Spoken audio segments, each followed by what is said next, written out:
Pag-usapan po nating muli ang tungkol sa solar eclipse. Ngayon pong Lunes na yon. Happy Easter nga po pala sa inyong lahat. Ako po'y nanalangin kasi maraming issues tungkol sa solar eclipse. Yung akin po, hindi para pag-awayan. Kaya ako po sinasabi na maaring lumabas kasi meron nga pong mga balita na hindi dapat lumabas dahil mabubuwisit sa April 8 dahil sa solar eclipse. Pagkatapos ko pong magdasal, may narinig ako. Ang sabi sa akin po ganito: ang dapat mong katakutan ay yung paggawa ng mali at kasalanan habang nagtatago ka sa bahay mo at ayaw mong lumabas dahil mabubuwisit ka, sabi ng iba. Nasa loob ka nga ng bahay mo, may bubunga sa ulo mo, wala ka namang ginawa kundi mangbash ka sa Facebook dun sa mga messages o mga comments na hindi mo gusto o hindi ayon sa'yo.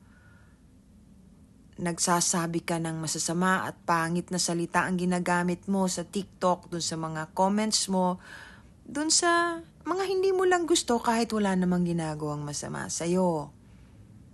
Yun po ang sabi niya sa akin. Hindi lang yun. Sabi pa niya, nag-iingat ka na huwag kang mabwisit, pero binalibag mo yung pusa mo dahil ninakaw yung ulam ninyo na hindi mo naman tinakpan. Tinadyakan mo yung aso mo dahil iyak ng iyak, pero kaya iyak ng iyak dahil nakatali, ang init-init, hindi mo sinilong at niwalang tubig. Sabi po niya yun sa akin. Ito pong dalisay na spiritong ito, ganyan mag-explika. Sabi niya, anong klaseng buhay at pagkatao meron ka kung natatakot kang mabwisit dahil may solar eclipse, pero ang sama naman ng ginagawa mo habang nasa loob ka ng bahay mo. Ganyan po. May punto siya, hindi ba? Kaya palagi akong nakikinig. Ang sabi niya sa akin, hindi masama ang lumabas. Hindi ka mabubwisit. Ang paghandaan mo ay yung mangyayaring kalamidad dahil ito nga ay isang babala. Ang lahat po ng eclipse ay talagang nangyayari dahil ito ang pamamaraan ng langit para ipaalala sa atin na may mga events na mangyayari ng dahil dito. Ganyan daw po talaga nung araw pa. In fact, it's even in the Bible. Kaya, ang sabi pa niya, ang dapat paghandaan ay yung pag natapos na yung buhay natin dito sa mundo. Kasi, pasama na nga daw po ng pasama.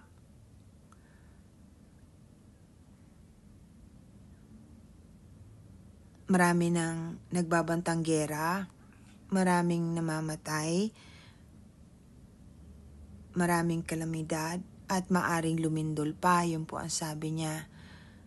Dapat, nung araw, naiwasan na ito, nung early 60s pa, panahon ng grace, parang grace period po daw yun na kung nagbago tayo, kung hindi lamang po dito sa Pilipinas, kundi sa buong mundo, yung sangkatauhan, ma-avert sana itong mga pangyayaring ito.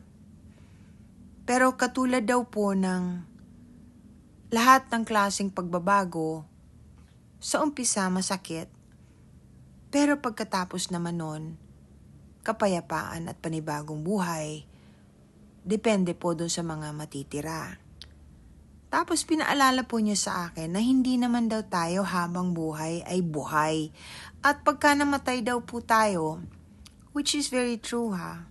In fact, nag-isip ako nung sinabi niya sa akin ito, kasi sabi niya sa akin, pag namatay ka, kahit gaano ka kamahal ng mga kamag-anak mo, mga anak mo, pagkaraan ng 30 taon, halos makalimutan ka na dahil matanda na rin sila. mabuti kung katulad nung araw na may mga retrato pa. Ngayon, palaging nasa tablets na lang o kaya sa cellphone dahil sa selfie, bihira na yung printed memories. Tapos, ang sabi niya sa akin, lahat ng pinag-ipunan mo, yung bahay mong maganda, yung kotse mo, yung mga alahas mo, hindi mo naman madadala. Mapupunta yan sa ibang tao. Pati yung bahay mong pinundar, iba na ang titira. Pag nawala na yung mga anak mo, kahit pa may mga apo ka, yung 4th or 5th generation, halos di ka na maalala. Kayo ba? Naalala ninyo kung sino o alam ba ninyo kung sino yung lolo ng lolo ng lolo ninyo? Syempre hindi. Kailangan nyo pa ng testing. Meron pong tawag dyan ngayon na magbabayad ka, but I doubt it if it's really, DNA testing is accurate. Pero yung bloodline, yung pagsusog ng inyong bloodline, hindi ganun kadali. Tapos, yun nga po palang tungkol sa mga nagsasabing, huwag lumabas pag ang babae ay buntis pagka may eclipse. Ang sabi niya, tinanong ko rin po yan. Ang sagot niya po sa akin, yun ay ancestral fears. Ibig sabihin, yung parang pamahiin nung unang panahon, may carry over dun sa mga tao ngayon na naalala pa rin po nila. Excuse me. Yung pong ganitong klaseng solar eclipse na katulad na ngayong mangyayari, ngayong April 8, ay nangyayari parang every 54 years or so.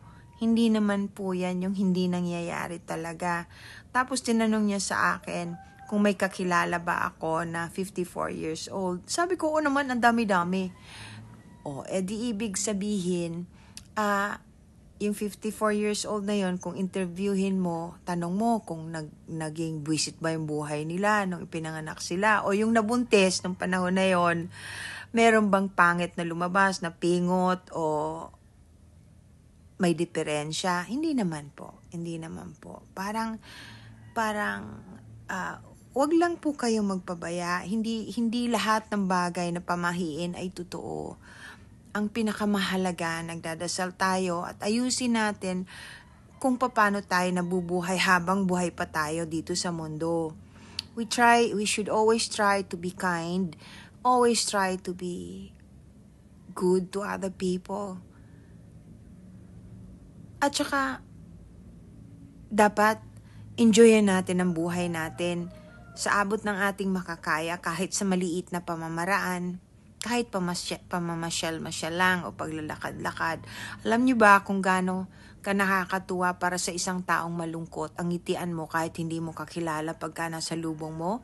Hindi niyo alam ang dinadalang problema ng ating kapwa-tao. So, kung gusto ninyong maging magaan ang inyong pakiramdam kahit wala tayong pera, sikapin nyo lang po na maging mabuting tao para better safe than sorry. Kahit hindi po kayo naniniwala na may langit o may Diyos, better safe than sorry. Paano kung mali kayo? Paano kung tama ako? Di mas maganda na yung nakahanda, hindi ba? Mag-enjoy na muna tayo ngayon. Maging mabuti tayo sa isa't isa. Iwasan na po yung galit. Tapos, magdasal palagi. Kasi maigsi ang buhay at madali naman tayong malilimutan kahit nang gaano tayo kasikat. After a while, when we die, we cannot bring anything.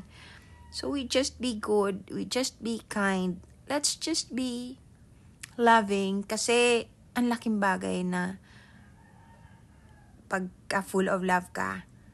Tapos, yun na nga po, yung tungkol sa kabuisitan, hindi daw po ganun yun. Huwag mag-isip na mabubuisit ka kasi pag inisip mo na mabubuisit ka talaga.